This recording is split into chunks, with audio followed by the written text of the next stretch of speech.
धन्यवाद सभापति महोदय। सबसे पहले तो मैं आपका आभार प्रकट करती हूं कि आपने रिकू पर प्रतिवेदन में चर्चा करने के लिए मुझे समय दिया। मैं धन्यवाद देती हूं आदरणीय मुख्यमंत्री बचनलाल जी को और आदरणीय मंत्री जी, उद्योग मंत्री जी को, कि जिन्होंने 6 महीने के ही कार्यकाल में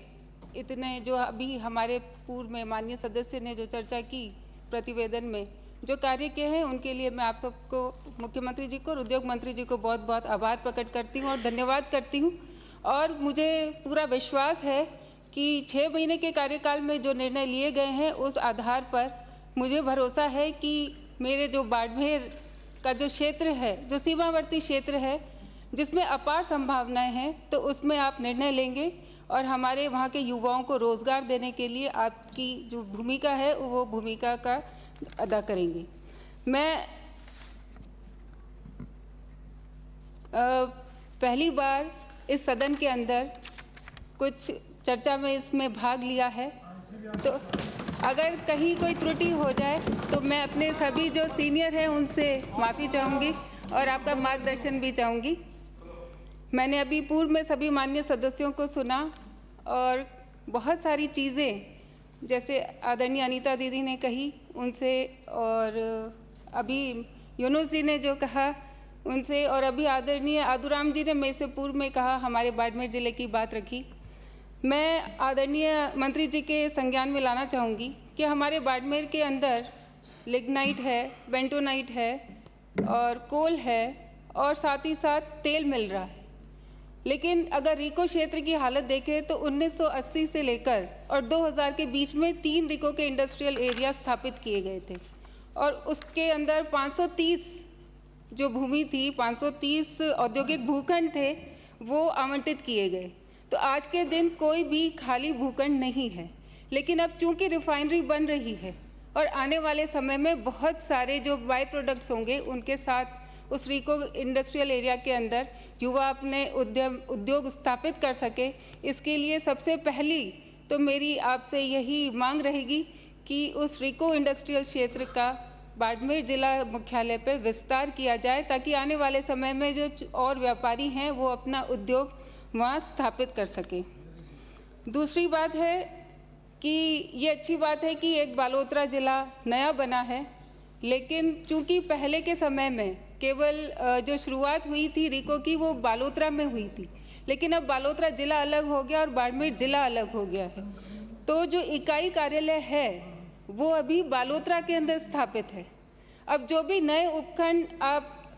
सरकार जो डेवलप कर रही है या करेंगी, तो चाहे वो चौटन में हो, शिव में हो, रामसर, धोरीमिना, सेड़वा, गुड़ा मालानी, गडरा रोड, यहाँ सभी प्रस्तावित हैं कि आने वाले समय में वहाँ रिको का विस्तार होगा। लेकिन अगर वहाँ से जो उद्योग कर्मी हैं उनको अगर कोई भी छोटी मोटी बात का है, काम के लिए है, तो उनको बालोतरा जाना पड़ेगा। यानी कि 150 से लेकर 200 किलोमीटर की दूरी पर बालोतरा है। तो मेरी आपसे ये रहेगा कि आप ये जो इकाई कार्यालय है ये जिला बाड़मेर मुख्यालय पर स्थापित करवाने की कृपा कराएं, ताकि जो बॉर्डर पे बैठे हैं, अभी जैसा पहले कहा कि संभावनाएं अपार हैं, तो वहाँ उद्योग कर्मी आसानी से अपना वहाँ कार्य कर पाए, इसलिए ये दूरी कम हो पाए, क्योंकि बहुत बड़ा क्षेत्र है, बहुत लंबा चौड़ा क्षेत्र है, और इसलिए ये दूरी कम करने के लिए जो इकाई कार्यालय है वो मुख्यालय पर स्थापित किया जाए। और एक और मांग रहेगी कि ये जो 2000 के बाद रिको का विस्तार हुआ, लेकिन वहाँ की जो मूलभूत सुविधाएं हैं उनको लेकर अभी तक कोई कार्य नहीं किया गया। मैं आपको बताना चाहूँगी कि जो पहले बाईपास रोड थी, अब वो शहर के अंदर आ गई है। तो जो ट्रक्स पहले उस बाईपास रोड का इस्तेमाल करते थे रिको इंडस्ट्रियल एरिया में जाने के लिए, अब चूंकि वो घनी आबादी के बीच में आ गई है, तो वहाँ ट्रक्स को आवागमन में बहुत ज़्यादा परेशानी होती है। और इतनी ज़्यादा परेशानी है कि कुछ फैक्ट्रीज तो बंद होने की कगार पर आ गई। एक गेट है जो कृषि मंडी के सामने है और दूसरा एक हैंडलूम के बगल से, जो सिर्फ 30 फीट की रोड है। तो मेरा आपसे आग्रह रहेगा कि उस पर जब तक आवागमन